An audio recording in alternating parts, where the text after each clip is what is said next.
Los Pombo, Álvaro y María y el acto de leer. Por un lado tenemos, por orden de antigüedad, Álvaro Pombo y 23 de junio de 1939, escritor, a nivel de titulación licenciado en Filosofía por Madrid y bachiller en Artes por Londres. Es miembro de la Real Academia Española y obtuvo el premio Cervantes en 2024. Escritor. Por otro lado tenemos a María Pombo Ribó, 17 de octubre de 1994, celebridad de Internet y empresaria española que, tras iniciar estudios universitarios relacionados con la organización de eventos, pues los dejó dado el éxito que obtuvo en la red social Instagram. Pues bien, ambos dos, Pombo, Álvaro y María, pertenecen a la misma familia, son familiares lejanos. Su parentesco, el linaje de su familia, se remonta a más de 100 años, si tuviésemos que rastrear el linaje. Y en el caso de Álvaro Pombo es nieto de, por un lado, Ana Caller Donesteve, la célebre Ana de Pombo, que fue una diseñadora de moda de éxito en París, en el París de los años 30 del siglo XX. Antes de irse a París a dedicarse a la moda, Ana Caller Donesteve tuvo tiempo de casarse con Cayo Pombo Ibarra, liberal, agnóstico y republicano, padre de Álvaro Pombo Caller, el protagonista de Santander 1936, obra de Álvaro Pombo Ibarra. Esta obra es de 2023. Pues bien, Álvaro Pombo y María Pombo son familia, lejana, pero familia, y ambos dos en algún momento han lanzado, han exhibido alguna opinión, ocurrencia, reflexión sobre el acto de leer, sobre la lectura. Bueno, pues vamos a analizar esas ocurrencias. Por un lado, Cayo Pombo Ibarra tenía un hermano llamado Juan Pombo Ibarra. Pues este Juan Pombo Ibarra, hermano de Cayo Pombo Ibarra, que es abuelo de Álvaro Pombo Ibarra, pues Juan Pombo Ibarra es el tatarabuelo de María Pombo. Por tanto, Álvaro Pombo es descendiente directo de los tataratíos de María Pombo.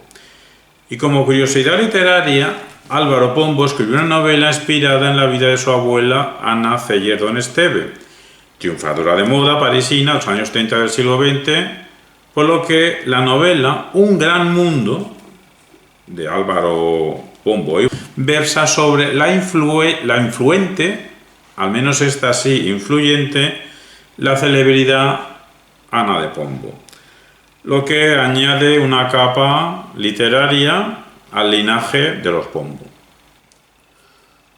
Hay aquí una dialéctica pomboliana entre Álvaro Pombo y María Pombo, como si Álvaro Pombo representase a la literatura y María Pombo representase al mundo enredado, a la cultura pop. Juzguen ustedes. Esta familia es amplia, como todas, y tiene una rama colombiana aristocrática y culta, una rama de los Pombo en Colombia, con incursiones directas en la política, en muchos sectores que vamos a prescindir, solo centrarnos en lo que tiene que ver con el acto de leer. Pues con incursiones directas en la escritura, con Rafael Pombo, poeta romántico, uno de los padres o de las figuras señeras de la literatura colombiana en español, con clásicos de Rafael Pombo como El renacuajo paseador. También podemos citar a Roberto Pombo, periodista y en su momento director del diario El Tiempo, uno de los medios de comunicación más influyentes de Colombia. Y también podemos nombrar a Diana Pombo, influyente en cuestiones medioambientales y de urbanismo.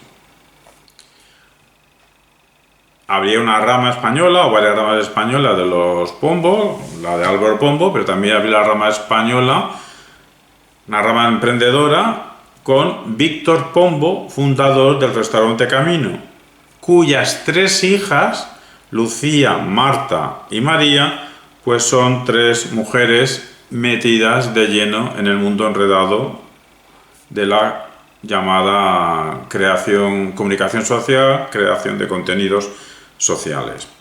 Las tres hijas de Víctor Pombo están metidas a pretender influir en el mundo enredado. Lucía Pombo, piloto comercial y creadora de contenidos en redes sociales. Marta Pombo, con un enfoque más sobre la maternidad, el estilo de vida. Y la más conocida del clan, María Pombo, la más conocida a tenor de sus más de 3 millones de seguidores en Instagram y subiendo, María Pombo, quien comparte contenidos sobre moda, viajes, decoración, también sobre su vida privada, que ya al ser pública, parte de ella no es tan privada, y aunque es audiovisual, sus últimos mensajes también tiene contenido textual. Incluso empezó escribiendo, empezó siendo bloguera sobre moda, decoración. Empezó escribiendo sobre tendencias y estilo. Estaríamos ante el caso de una escritora, María Pombo, escritora. Actualmente sus textos son más bien complementos de sus vídeos, diseñados para un consumo rápido y fácil y visual. Pero la fama cuesta, y a la fama no se llega de un día para otro, y tras un duro trabajo, he aquí la evolución creativa de María Pombo Ribó. Primero una etapa inicial de 2012 a 2016, comenzando, como acabamos de decir, llevando un blog diario de moda, diario enredado, un blog sobre qué ponerse, dónde viajar, y esto lo acompañaba con reflexiones personales al respecto, con un tono íntimo y sobre todo espontáneo. Luego vino ya una etapa de consolidación como influente entre 2007 y 2020, transitando desde lo textual hacia lo audiovisual. ¿Habremos perdido una gran escritora? Aún puede ser premiada. Al tiempo. En esta segunda etapa profesionalizó su imagen con una estética cuidada, lo que implica cierto uso del pensamiento, y empezó a mostrar más su vida personal, generando así una conexión afectiva con su audiencia. No sabe nada, esto es una estrategia muy importante. Podemos preguntarnos, ¿es adictiva, resulta adictiva María Pombo? Ya llegamos a una tercera etapa empresarial familiar de 2021 a la actualidad, septiembre de 2025, con sus apenas 30 años, a punto de cumplir, si no nos equivocamos, ahora en octubre, sus 31 años, pues podemos sospechar que pueden venir muchas más etapas en María Pombo Ribó. Pues en esta tercera etapa empresarial familiar, su contenido se diversifica hacia la maternidad, la salud en general y hacia el tema de la esclerosis múltiple en particular. Porque si no nos confundimos, no queremos meter la pata, creemos que su madre, la madre de María, de Marta y Lucía, la madre de Lucía, Marta y María, si no nos confundimos, pues tiene esclerosis múltiple. Y el emprendimiento, todo ello, claro, sin perder el toque decorativo. Y todo esto con una producción más elaborada que en la etapa anterior, llegando incluso a realizar la docuserie Pombo sobre su vida. Toda una celebridad. Ahora ha llegado el momento que nos preguntemos, ¿es María Pombo una influente influyente? Al menos ha sabido convertir su vida cotidiana en una narrativa coherente y atractiva para muchos. Y como muestra no solo sus momentos felices, sino también sus momentos vulnerables, pues la clave para fidelizar a su audiencia parece ser que ha sido y está siendo la autenticidad. o supuesto postureo que convence a muchos de que eso es auténtico. Lo que también es cierto parece ser que las marcas que colaboran con María Pombo tienen un aumento de ventas inmediatamente tras cada intervención pública social exhibiendo alguna de las prendas o de los objetos que publicita, pues hay un aumento de ventas considerable y de forma inmediata, por lo que influye.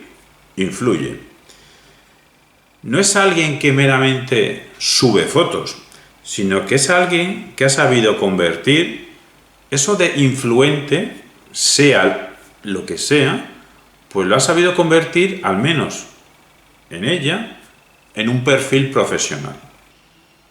Y todo esto, pues haciendo vídeos que para muchas personas les parecerán interesantes. Para poder realizar este vídeo, esta comunicación, pues hemos tenido que ver alguno sobre viaje y bueno, pues expresa ella sobre el lugar en el que está, porque es muy bonito, lo muy bonito repite mucho. La expresión qué pasada, pues también lo remite mucho. Ella sobre sus propios vídeos, pues los califica de muy chulos. Entonces podríamos decir que al menos los vídeos de viaje de María Pombo son vídeos muy chulos donde María Pombo dice qué bonito, qué pasada. La cosa es que este septiembre de 2025 se ha hecho todavía más famosa, decir en un vídeo, contestando a alguien que le recriminaba que no hubiese libros en su estantería, libros que hubiese leído de verdad, pues contestó lo siguiente: creo que hay que empezar a superar que hay gente a la que no le gusta leer y encima no sois mejores porque os gusta leer. María Pombo se expresaba, y hay que saber el contexto, contra los lectores a los que, a su parecer, el parecer de María Pombo, pues esos lectores se creen tener superioridad moral frente a los no lectores, porque la lectura sería supuestamente un signo de cultura, un signo de erudición o incluso un signo de inteligencia. Entonces las personas que no leen se pueden sentir ofendidas como si las personas que leen llamamos tontas. Y es muy importante saber que ella estaba contestando a un ataque personal sobre su vivienda que no tiene libros. Añadió que aunque respeta la lectura y reconoció que lee cosas que tiene que tener un interés para ella, pero reconoce que no considera que sea una actividad que deba gustarle a todo el mundo y que no pasa nada si no le gusta a todo el mundo. Ella reconoce que lee ocasionalmente por interés práctico, no por placer narrativo. Posteriormente, en otros vídeos, ha añadido, porque parece ser que se ha generado una polémica, le han atacado bastante, se puede reaccionar a lo que dijo hablando sobre el acto de leer y sin necesidad de meterte, en este caso, con la persona María Pombo.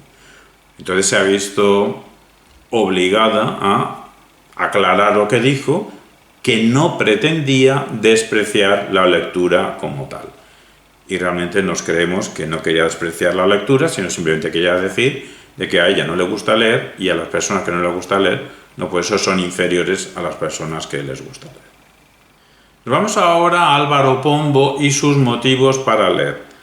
Desde su adolescencia en Santander y luego en Madrid y luego en Londres fue seducido por Stevenson, Verne, Darío, Proust, Rilke, Sartre e Iris Murdoch, entre otras lecturas, que no solo le marcaron profundamente, sino que le acompañaron y le están acompañando durante toda su vida.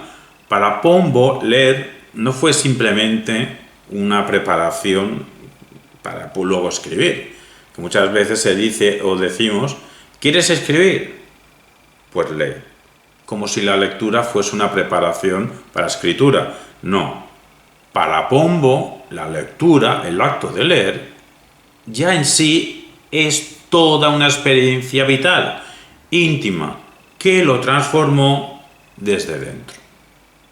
el mar, los libros, los estados afectivos forman parte de su universo literario y leer parece haber sido su forma de navegarlo.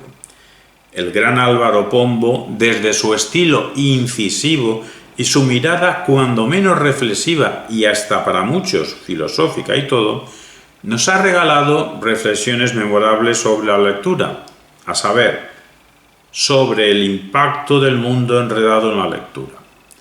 Dice Álvaro Pombo: Internet corrompe el lenguaje, pero la corrupción del latín dio lugar al español.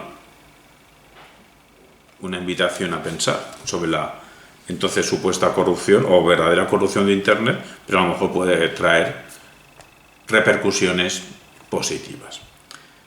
Y sobre cómo la lectura tradicional contrasta con la experiencia digital más superficial, literalmente de superficie. Nos dice que la red es un conocimiento horizontal y pictórico, porque está todo simultáneamente presente. Y si atendemos a su discurso, Cervantes, una teoría de la fragilidad, aprendemos de Álvaro Pombo que la literatura no es solo narración, sino una forma de explorar la debilidad, la melancolía y la resistencia del ser humano. ¿Y quién es el campeón de expresar todo esto? Cervantes. Así Álvaro Pombo presenta a Cervantes como un modelo de libertad y genialidad, pues la literatura libertaria tiene a su representante más genial en Cervantes. Es autor profundo y serio que escribe historias cómicas, un autor cuya obra se va entrenegreciendo con el paso del tiempo, revelando capas cada vez más oscuras de la condición humana. Álvaro Pombo tiene una concepción teatral, diríamos que hasta dramática, de la literatura, pues tiene el hábito de considerar a los personajes de sus novelas como si estuviera ensayando una obra de teatro. Es decir, Álvaro Pombo tiene un enfoque vivencial y escénico de la escritura, donde cada personaje cobra vida en su mente, en la de Álvaro Pombo, antes de llegar al papel, y luego en la mente de los lectores. Entonces, ¿qué sería la escritura para Álvaro Pombo? Espejo de la existencia. ¿Y qué sería leer para Álvaro Pombo? Mirar el espejo de la existencia. Escribir sería una actividad excelsa, una forma elevada de estar en el mundo, una actividad que permite indagar en las dudas morales, religiosas y existenciales que atraviesan a las personas. Uno de los fragmentos más potentes de Álvaro Pombo dice así: una fenomenología de la fragilidad cervantina es el imperio entero de la fragilidad. ¿No es esto absurdo? Para empezar, en esta muestra de su poderío de pensamiento, y en 2024, que es cuando lo dijo, queda patente su sello inconfundible, lúcido, irónico, y en comparación con otros literatos vivos y hasta muertos, su talante profundamente filosófico. Aunque en comparación con el único filósofo vivo en 2025, o al menos en español, que conocemos actualmente, 2025, Lorenzo Peña, pues Álvaro Pombo sería profundamente literario. Ocurrencia esta que acabamos de leer de Álvaro Pombo, y las ocurrencias casi todas de Álvaro Pombo nos muestran que Álvaro Pombo apuntan hacia dónde apunta la escritura de Álvaro Pombo, pues que el adjetivo no está en función del sustantivo, sino del contraste buscado. Repetimos, el adjetivo no está en función del sustantivo que acompaña, sino del contraste que se busca con la frase entera. Veamos qué nos quiere decir con esa frase que hemos dicho hace un momento. Al menos con el sintagma fenomenología de la fragilidad, Álvaro Pombo exhibe lo que ya sabemos, que posee conocimiento de la tradición filosófica en general y de la terminología filosófica de la fenomenología en particular, pues apela a ese, al menos en Husserl y los suyos, estudio sin prejuicios sobre cómo se manifiestan las experiencias, es decir, la fenomenología. Y lo hace para hablar de la fragilidad como condición esencial no solo de lo humano, sino también especialmente de lo literario. La fragilidad, condición esencial antropológica y artística. Y esa sensibilidad de Álvaro Pombo hacia lo quebradizo, lo incierto y lo marginal, y ciertamente vivimos una época de incertidumbre donde lo quebradizo puede estallar ampliando la diversidad de los márgenes en el mundo. Todo esto, ¿dónde lo encuentra Álvaro Pombo? En Cervantes. Cervantes, ese pensador de lo marginal. Cervantes, pensador filosófico y literario desde los márgenes. Y márgenes puede ser excluido, pero márgenes también puede ser un mar de genes. Lo de imperio de la fragilidad es una provocación en toda regla. Imperio, o sea, poderío, potencia, poder, política, de la fragilidad. Porque invierte la concepción sobre imperio y en vez de asociar imperio al poder, vincula lo imperial con la debilidad, con la fragilidad, con lo quebradizo. Y así nos habla de un imperio de la fragilidad. ¿Por qué? Pues para así poder reivindicar precisamente lo vulnerable como centro de la experimentación literaria y como centro de lo español. Podemos preguntarnos, ¿acaso Álvaro Pombo se siente vulnerable? En 2024, 2025 podemos decir que presuponemos que sí. También el gran poeta Salvador Espriu, que escribiendo en catalán fue uno de los grandes poetas universales de cualquier idioma y uno de los grandes poetas que ha dado España en el siglo XX, Salvador Espriu, toda su vida se sintió un ser vulnerable. Quizás, gracias a eso y otros factores, algunos lectores nos hemos beneficiado de su excelsa lírica. Y el último guiño de ese fragmento que estamos analizando, ese fragmento potente, poderoso, vuelve a ser filosófico, un guiño filosófico, esta vez al existencialismo. No penséis en Sartre, podéis pensar en lo que os dé la gana, pero recordad que el existencialismo no es que empezase en Quevedo, pero uno de los grandes pensadores existencialistas fue Quevedo.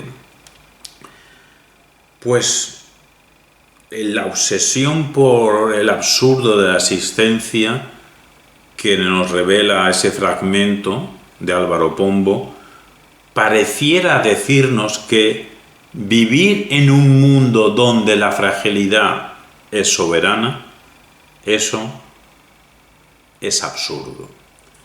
Y quizá por eso mismo es, aparte de absurdo, profundamente humano.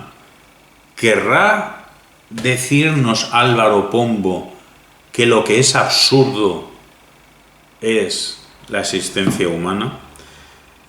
En realidad no es una pregunta estrictamente formulada esperando una contestación. No busca Álvaro Pombo que le contestemos.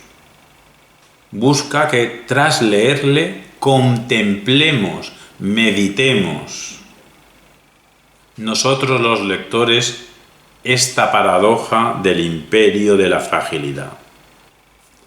Así pues, cuando Álvaro Pombo habla de Cervantes, no solo habla de Cervantes, habla de España, habla de Álvaro Pombo y de todos nosotros.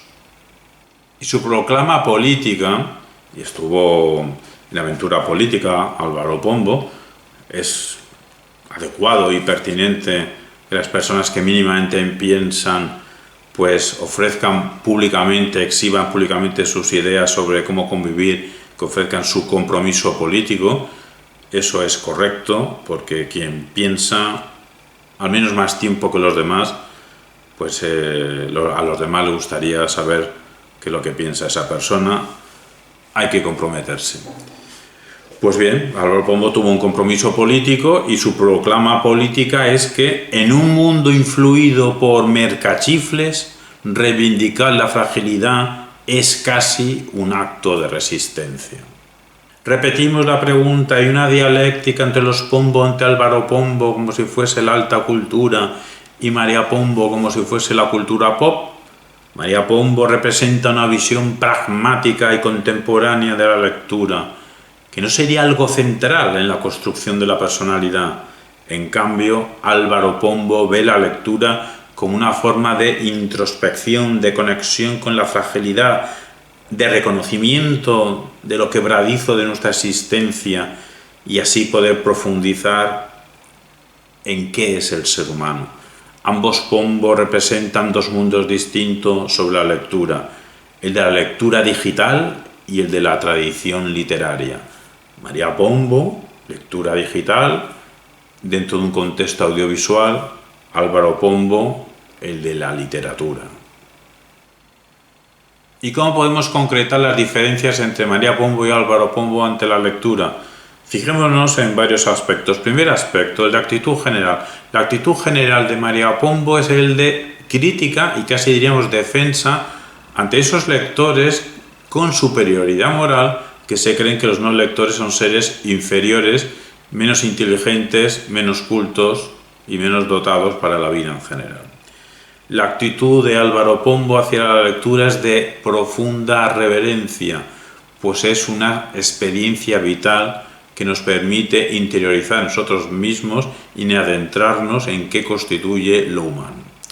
Respecto a la relación con los libros, para María Pombo no le entusiasma leer por placer, lee por interés práctico. Y para Álvaro Pombo la lectura es esa parte esencial de la formación y esa parte esencial de poder entrenar la sensibilidad. Respecto al tono de sus propios discursos, respecto a este tema de la lectura, el de María Pombo es defensivo, como estamos diciendo, espontáneo y provocador. Y el de Álvaro Pombo es reflexivo, en cierta medida filosófico e íntimo. Pero cuando una intimidad se hace pública, deja de ser íntima. En esto coinciden las supuestas intimidades hechas públicas en formato audiovisual o en formato libresco, tanto en Álvaro Pombo como en María Pombo, es una realidad. Finalidad de la lectura. Para María Pombo no considera que leer defina a una persona, porque si define una persona, entonces las personas que no leen son menos en algún aspecto que las que leen. Entonces es coherente y está obligada a decir que la lectura no define una persona. Álvaro Pombo considera que leer transforma al ser humano, lo transforma porque le revela la fragilidad humana. Porque frágiles somos frágiles, pero si no nos hemos enterado, tú lees según qué libros y ya te enterarás ya. Recepción pública ante sus ocurrencias sobre la lectura. Pues la recepción pública que ha tenido María Pombo es polémica y apoyos divididos. Álvaro Pombo, la recepción que tiene respecto a su actitud ante la lectura es de respeto intelectual y admiración en los círculos literarios. Vale, bien, hay diferencias, pero ¿quién ha influido más en la sociedad española? Los dos son influentes, pero ¿cuál es el Pombo influente más influyente? Bueno, depende de qué tipo de influencia estemos hablando. Si nos referimos a la influencia cultural y literaria, el más destacado es Álvaro. Si nos referimos a la influencia digital y comercial, la más influyente es María. si nos referimos a una influencia intelectual, Álvaro, y si nos referimos a una influencia popular y afectiva, emocional, sentimental, María. Si nos referimos a una influencia duradera en el tiempo, Álvaro. Y si nos referimos a una influencia instantánea y viral, María. María Pombo 3 tipos de influencia, Álvaro Pombo 3 tipos de influencia. ¿Empate? Recientemente, el viernes 12 de septiembre, será casualidad o no casualidad, posiblemente es que hubiese dicho lo mismo la reina doña Leticia en una visita a un centro escolar. Ha dicho a los niños pues qué les va a decir, y que lo dice, nos creemos que sinceramente, pues les ha transmitido su pasión por la lectura, aconsejando al alumnado que siempre que pueda se deja atrapar por las páginas de un libro, porque aparte de disfrutar, también aprenderá mucho. Hubiese dicho lo mismo María Pombo unos días antes, hubiese dicho eso o no, pero hay gente que nos pone en relación ambas noticias como si lo de Leticia fuese una contestación a María. Pero es realmente polémica. Bueno, ha habido noticias en las redes sociales, no hay que decir que haya polémica. ¿Son realmente polémicas las palabras de María Pombo? Lo que nos dice María Pombo son dos cosas. Primero, hay que empezar a superar que hay gente a la que no le gusta leer. Que hay gente a la que no le gusta leer es un hecho. Bueno, desde filosofía de la ciencia o desde pensamiento filosófico sobre la ciencia se nos puede decir, como hace Carlos Madrid Casado en su libro Filosofía de la Cosmología, que no hay hechos en bruto, así, al menos para el ser humano, porque los hechos ya están manchados por la teoría del observador. Incluso hubo alguien en la segunda mitad del siglo XIX que llegó a decir que ni siquiera hay hechos, que solo hay interpretaciones. Pero bueno, me podéis conceder que es un hecho que hay gente a la que no le gusta leer. Pero entre esa gente a la que no le gusta leer, hay de dos tipos. Hay algunos que no les gusta leer, que no estimulan su cerebro intelectualmente con nada especial. Y hay otros a los que no les gusta leer, pero que sí ejercitan intelectualmente su cerebro, ya siendo a través del cine, viendo cada día y comentando cada día una película, y en fin de semana a lo mejor más, o manteniendo una interesante conversación diaria, a ser posible, como aconsejaba Zelig, con una persona distinta cada vez. Es que hemos tenido en nuestra cultura fases orales, con predominio de la cultura oral, y fases escritas, con predominio de la cultura escrita. Platón pues estaría del lado de María Pombo. Ahora mismo interrogas a Platón, le dice las frases de María Pombo y digo, claro, si es que tiene razón, porque Platón paradójicamente escribió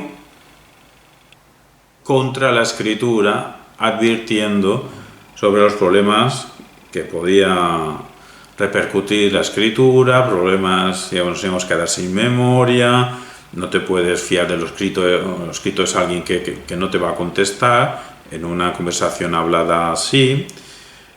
Bueno, esto se puede solucionar, lo de contestar a través de la escritura, eso Platón no se te refuta fácilmente, pero bueno, el caso es que como Platón nos advirtió ante los problemas de la escritura, ante los problemas de leer lo escrito, y él preferiría lo oral, Platón estaría del lado de María Pombo. Pero aquí lo importante es el verbo superar. María Pombo ha enfatizado, bueno, no sé si lo ha enfatizado, pero ha utilizado el verbo superar y nosotros lo enfatizamos. Superar implica que antes, o incluso ahora, para María Pombo, había o hay un estigma contra los no lectores, como si fuesen incultos, seres incapacitados, etc. Todos los autores novelistas de éxito que han confraternizado más o menos tiempo con el campesinado, todos han dicho lo que ahora al menos recordamos en Delibes, en Carpentier, y muchos escritores más se han maravillado, al menos en el contexto hispano, se han maravillado del español tan exquisito que hablaban algunos campesinos analfabetos de ambos hemisferios con los que trataron. En 2025, algunos, no diremos el porcentaje, algunos de los graduados en 2025 recientemente, universitarios españoles, y podemos sospechar que de todo el mundo, o de algunos países, o de Estados Unidos, son casi incultos. Inclusive algunos, quizá minoritarios, quitamos el quizá, minoritariamente algunos profesores universitarios también son incultos. Porque a veces se dice, algunos artículos ahí, no sé si sensacionalistas, realistas, las faltas de ortografía han llegado a la universidad. Lo dicen refiriéndose a alumnado universitario que comete muchas faltas de ortografía. Yo siempre contesto, las faltas de ortografía han llegado a la universidad, a algunos profesores universitarios. No me lo han contado, yo he visto contestaciones en correos de profesores universitarios a dudas de antiguos alumnos míos que ahora son, o fueron en su momento alumnos universitarios, y me han enseñado contestaciones de profesores universitarios que dejan muchísimo que desear. Además que leer o no leer, yo creo que uno de los problemas es que hemos pasado antes, los que no leían, pues no presumían. Incluso hasta se podían avergonzar lo de yo no he leído un libro en mi vida. El problema es que ahora se dice, se proclama con orgullo, yo no he leído un libro en mi vida. Bueno, pues viva tu orgullo. Con todo, en este mundo enredado de 2021, incluso ahora mismo, septiembre de 2025, hay mucha gente que si le preguntas se ubicaría ante una encuesta entre los no lectores, porque como ellos saben que no leen libros, ¿eres lector? No, yo no leo libros, no soy lector. Pero a lo mejor cada día, si medimos lo que hacen, pues leen bastante. A lo mejor es que cada día, o casi cada día, se leen un artículo, o un pequeño artículo, un contenido. Un artículo sobre un tema que le interese, bien para saber más de nutrición, de ejercicio físico, de relaciones sociales, de salud, de gastronomía, de moda, de los últimos hábitos sociales de moda, etc. Entonces, si casi cada día alguien lee un artículo, si es que está bien construido, que esa es otra, pues entonces cada día esa persona está en contacto con correctas estructuras sintácticas, que anda que no es importante eso. Y también está cada día sin dejar de estar en contacto con contenidos semánticos. Su competencia semántica no disminuye. Y si tras leer pasa a la acción, pues está llevando a la práctica, está realizando, está cumpliendo los efectos pragmáticos que el escritor pretendía al escribir su artículo o invitaba a hacer. Porque parecía que el siglo XXI iba a ser pues el tránsito de lo escrito al oral, o sea, la vuelta otra vez de la preeminencia del oral. Bueno, siempre se había hablado y casi siempre se había escrito, pero hubo fases de predominancia del oral, luego muchos siglos de predominancia de lo escrito, y parecía que ahora se iba a volver al oral, y se está volviendo al oral. También parecía, o nos decían, que se iba a sepultar. En los años 80-90 había muchos sepultureros, del hombre, de la filosofía, de la ciencia, todo iba a morir, todo iba a morir.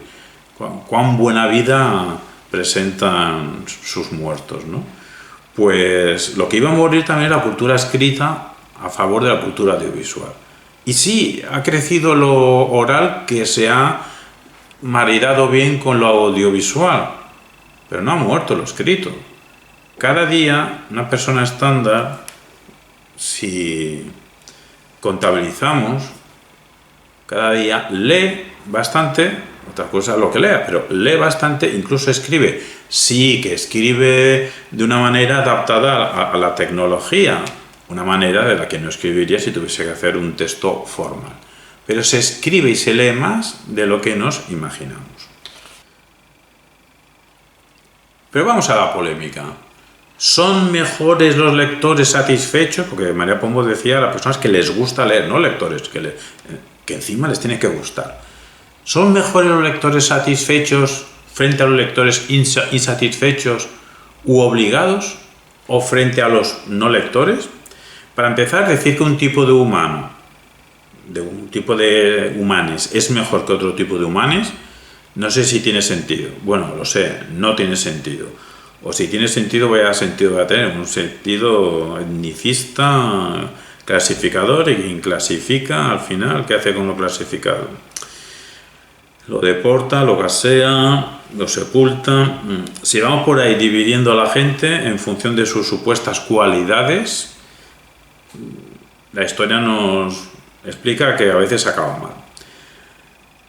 Cuando unos son superiores, siempre es frente a otros que son inferiores. Y lo que quiso decir, lo que quiere decir María Pombo es que nadie es inferior a otro por no gustarle leer. Y en eso, desde un punto de vista moral, tiene razón. Y en eso, o al menos eso en abstracto, tiene razón. A María Pombo le da la razón Platón y ya está un servidor. Fíjate por dónde. Ya Lucía Echevarría, nos hemos visto el vídeo que le ha dedicado Lucía Echevarría a María Pombo. Y no ha entrado a hacer sangre. No, Lucía Echevarría, una persona inteligente, no va a dedicarse a insultar a alguien. Bueno, no la conocemos del todo. No sabemos si ha insultado o no a alguien en su vida. Pero bueno, el vídeo que vimos de Lucía Echevarría sobre María Pombo, pues la ha animado a leer. Y la ha animado a leer más, apelando al aumento de calidad de vida neuronal de los lectores habituales. Y ciertamente hay pruebas empíricas neurocientíficas de que el hábito de la lectura, y más de la lectura en papel que no en superficie digital, y más la escritura a mano en un papel que no la escritura digital, pues tiene mejoras cognitivas, mejoras neuronales y nos prepara para afrontar mejor la vejez. Se puede tener una mejora neuronal, lo mismo que dice Lucía Echevarría que produce la lectura. Se puede tener la misma o similar mejora neuronal con otros medios. Tú juegas cada día una hora al ajedrez y también tendrás beneficios neuronales. Pero ante lo de la pregunta concreta de que si leer te hace mejor persona o un individuo superior, si no me obligas a contestar, claramente no. Además, ha habido lectores, incluso grandes lectores, crueles. Y los peores, los lectores de un solo libro. Cuidado con esos. Los lectores con gusto, o los lectores, no son mejores que los no lectores. Pero los lectores con gusto, los lectores sí tienen mejores cerebros respecto a ellos mismos. Si no tuviesen el hábito de la lectura. Lo que queremos decir es que la comparación que hay que hacer, y que todo el mundo se está equivocando en esta supuesta polémica, no es una comparación entre lectores, más o menos lectores, y no lectores. No es una comparación entre personas, sino una comparación entre hábitos, entre el hábito de la lectura y el hábito de media lectura y el hábito incluso de no lectura en una misma persona. ¿Qué le pasaría a una persona sin leer? Y cuando decimos sin leer casi es una equivalencia no ejercicio intelectual, porque ya hemos dicho que puedes desarrollar el cerebro y tu capacidad intelectual y entender el mundo viendo películas, jugando al ajedrez, etc. Comparación en una misma persona, ¿qué le pasaría si lee bastante, apenas lee o no lee?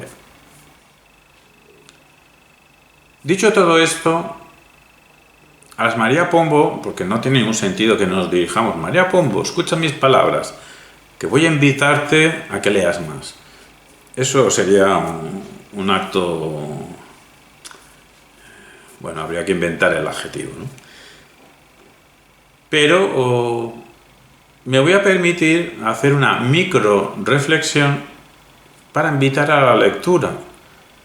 Y es que estamos atravesados de problemas. ¿Y quién nos va a preparar? ¿Cómo nos vamos a preparar? También con la lectura. Lo que queremos decir es que todos en algún momento de la vida nos vamos a encontrar al menos con un problema. Y presumiblemente con muchos. Y también con alguna o algunas crisis personales. Y hasta con alguna crisis colectiva. Y espero que no, pero si ven los telediarios, quizá incluso podemos llegar a vivir una crisis de civilización. Y cuando vengan las dificultades, ¿cómo lo vas a afrontar? Bueno, evidentemente con y desde elementos tuyos, elementos nuestros antropológicos, elementos en ti, elementos físicos, elementos psíquicos y elementos sociales. ¿Vale? Muy bien. Cada elemento con los que tenemos semejanzas y diferencias con nuestros congéneres. Algunos sobresaldrán principalmente en condiciones físicas. Perfecto. Otros sobresaldrán en condiciones psíquicas. Perfecto. Otros en condiciones sociales. Perfectos. Otros en dos condiciones de estas. Perfecto, más perfecto todavía. Y otros incluso hasta en tres condiciones de estas. Pues mira qué bien para ti. Lo que queremos decir es que para lo que pueda venir, todos, en la medida de nuestras posibilidades y nuestras circunstancias personales, haríamos bien en mejorar nuestras condiciones físicas, psíquicas y sociales, culturales, intelectuales. Por ejemplo, a través de la escalada, a través del ajedrez y a través del debate. Pero bueno, tenéis permiso para ejercitarlo de otra manera. Lo que nos referimos es que hay que invitamos a hacer una mejora inmatrascendental. Un vocablo que nosotros nos inventamos hace tiempo, que quiere decir tener en cuenta los elementos internos a la persona, externos a la persona y del aspecto social que nos rodea y nos acompaña. Pues bien, una actividad, entre otras, pero una actividad que contribuye a que en grado sumo potenciemos los componentes psíquicos y sociales, pues, y además aprendamos para la vida, es la lectura. La lectura en general y de cualquier ámbito, pero nosotros, ¿qué vamos a decir? Pues recomendamos lecturas de tono filosófico, de tono artístico, sobre cuestiones científicas, artísticas, filosóficas, científicas. Y en cualquier lengua, pero también nosotros, ¿qué vamos a decir? Animamos a quien sea autóctono, lingüísticamente hablando, de la lengua española, pues que siga desarrollando su competencia lingüística en español. A los que posean la competencia en español como segunda o tercera lengua, también les animamos a que mantengan y mejoren su competencia lingüística en español.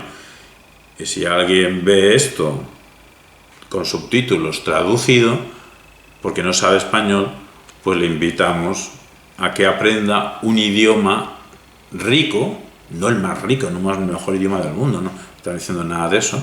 No tiene sentido tampoco hablar de superioridad de unos idiomas o de unas lenguas sobre otras. Eso es algo que se aprende cuando estudias la dignidad de las lenguas. Una obra con un título muy parecido del lingüista Moreno. Pues no hay idiomas superiores a otros, pero dentro de que no los hay, pues el español es una lengua peculiar. Todas son peculiares, todas tienen su peculiaridad, pero lee en español y no te irá peor en la vida.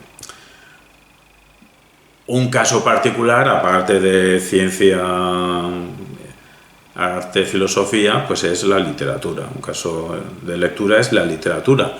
Entendida, no vamos a hacer ahora una definición oficial ni académica, la literatura entendida básicamente como obras escritas de ficción con pretensión artística en la forma y con pretensión exploratoria en el fondo.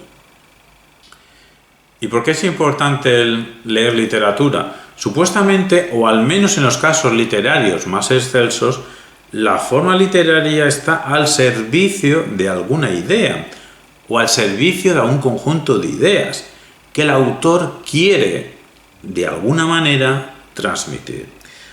Ensubérselas con el mundo, la sociedad que le ha tocado vivir y lo que le espera por vivir.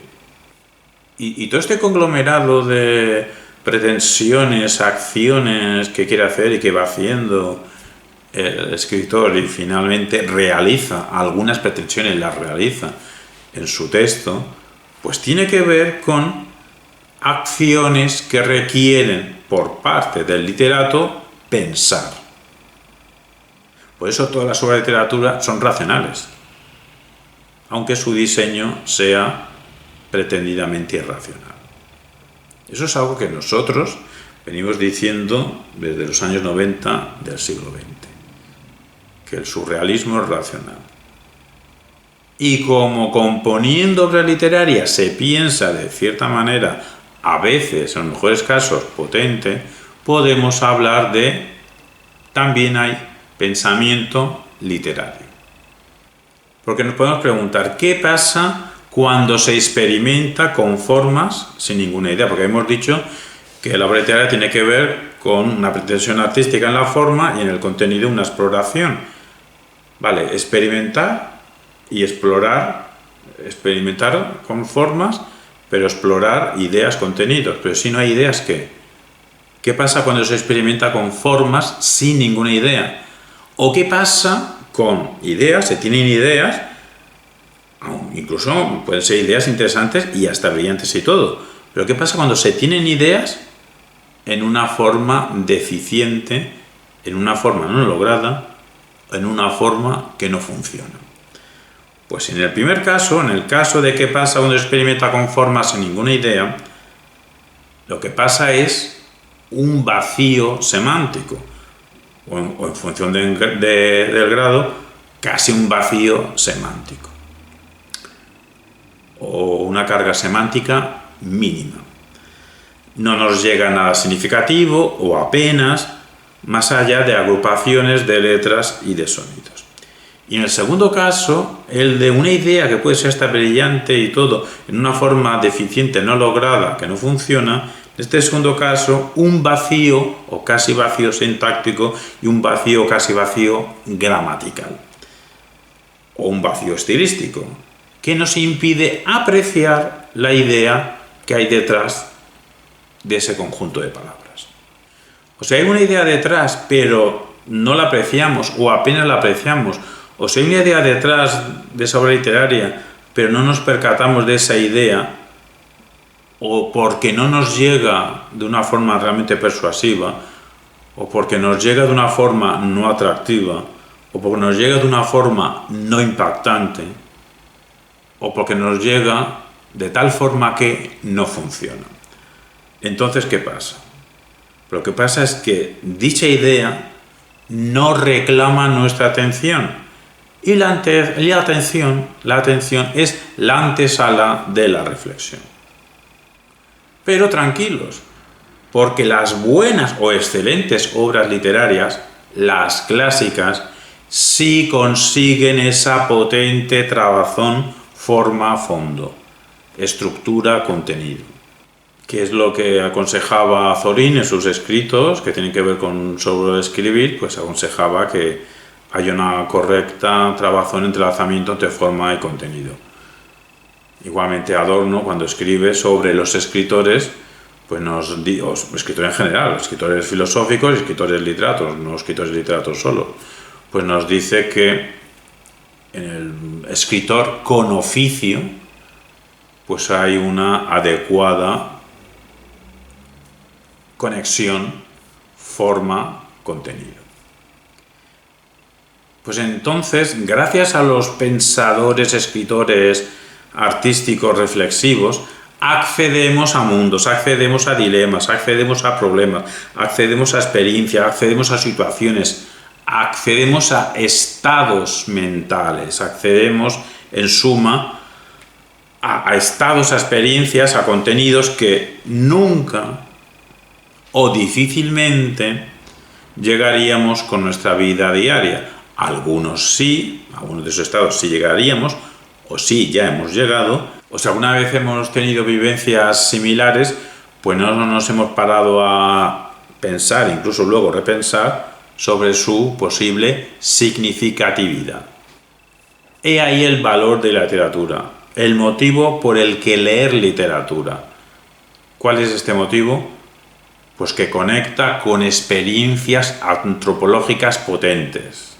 Y cerramos ya con dos puntualizaciones. Todo esto que hemos dicho sobre por qué leer, pues tiene que ver con la cuestión, indirectamente, de la relación entre las clases literatura y filosofía, que relaciona entre ellas, si hay una relación de que son la misma clase o de que una clase es predominante sobre la otra clase, bien que la literatura es un conjunto más amplio donde dentro está la filosofía, o la filosofía es un conjunto más amplio donde dentro está la literatura, o bien que hay una intersección entre la literatura y la filosofía, o bien que son dos conjuntos disjuntos.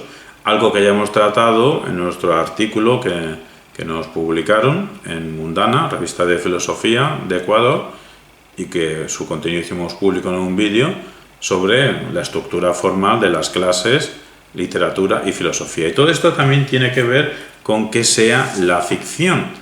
Y dos pensadores potentes actuales del siglo XXI sobre la ficción, que ahora mismo solo vamos a mini esbozar las líneas básicas, entre los cuales hay cierta coincidencia, pero también cierta discrepancia, pues por un lado García Carpintero y su teoría filosófica de la ficción de carácter normativista. El de García Carpintero, este libro es de 2016, y el de Jesús Maestro, este libro en concreto, como parte de su macroproyecto Crítica de la Razón Literaria, este libro concreto es de la versión de esta obra de 2025, pero la primera versión de la obra Crítica de la Razón Literaria es de 2017. O sea, en épocas parecidas, García Carpintero lleva en torno, oficialmente, artículos de 2007 en adelante, en unos 16 años, pero podemos redondear, lleva 20 años pensando que sea la ficción y los problemas semejantes. Pues Jesús Maestro también tardó unos 15 años, 20 años en hacer su macroproyecto de crítica de la razón literaria, y uno de los puntos centrales es la ficción. Pues el punto de vista de García Carpintero sería normativista, el punto de vista de Jesús Maestro sería materialista. ¿Tienen cierta coincidencia? Sí, coincidirían en el carácter estructural no operativo de los personajes de ficción, y la discrepancia sería en el modo, la tonalidad cognoscitiva de la ficción. Presente, aunque sea de un modo indirecto, el conocimiento en las obras de ficción, se puede aprender con las obras de ficción, y al menos en sus textos oficiales, en la mayoría de sus vídeos, en la mayoría, que no en la totalidad, pues si a la mayoría de los contenidos audiovisuales y en los escritos de Jesús González Maestro, la literatura no aporta conocimiento, sino que es al revés, requiere conocimiento para poder leer e interpretarla adecuadamente. Ya avanzaremos más sobre nuestra investigación sobre la ficción. Con todo esto, y traeremos más adelante más contenido sobre el acto de leer, ampliaremos esto con nuestra propia percepción, lo que ya hemos dicho de por qué leer en general según un servidor, pero lo ampliaremos a por qué leer literatura en español, no literatura española, literatura en español. Es un conjunto mucho más amplio, más enriquecedor que solo literatura española. Y también por qué leer pensamiento filosófico. Y también más adelante traeremos, pero esto ya en el canal Red de Análisis Dialógico, pues una micro reflexión de varias personas, como mínimo 3 personas, sobre por qué leer en general, por qué leer en español y por qué leer pensamiento filosófico. Cualquier comentario vuestro al respecto, si está escrito con educación, será bienvenido. Un abrazo y buenas lecturas quien tenga la ocasión, el gusto y la ocurrencia de ponerse a leer, que algo sacará de provecho, sin duda.